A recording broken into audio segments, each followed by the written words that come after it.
ថ្ងៃនេះយើងវិលមកជួបគ្នាសាជាថ្មីហើយថ្ងៃនេះខ្ញុំនឹងបង្ហាញបងប្អូនទាំងអស់គ្នាតើតើនឹងការតម្លើង Windows 10 នៅលើ VMware Workstation អូខេ go through ទាំងអស់គ្នាដំបូងយើងយកលើ file ហ្នឹងហើយ new VMware machine មក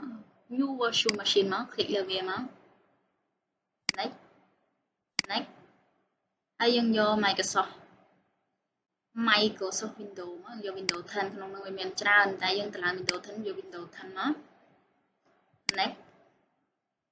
នេះឈ្មោះយើងចង់ដាក់ Windows 10 អញ្ចឹងក៏អំបាច់កែចង់កែដល់កែទៅ next maximum disk យើងដាក់ប៉ុណ្ណឹងក៏បានដែរ next finish អូខេយើងបាន Windows 10 ហើយអូខេយើង insert disk មកយើងទៅរកយើងប្រើទៅរក ISO image របស់វាមកណាឥឡូវខ្ញុំ ISO image របស់ខ្ញុំទុកកន្លែងណាខ្ញុំប្រើទៅរកមកខ្ញុំទុកនៅលើ desktop Windows 10 click លើវាមក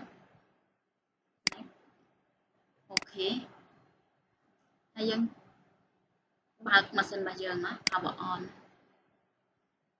ចាំតិច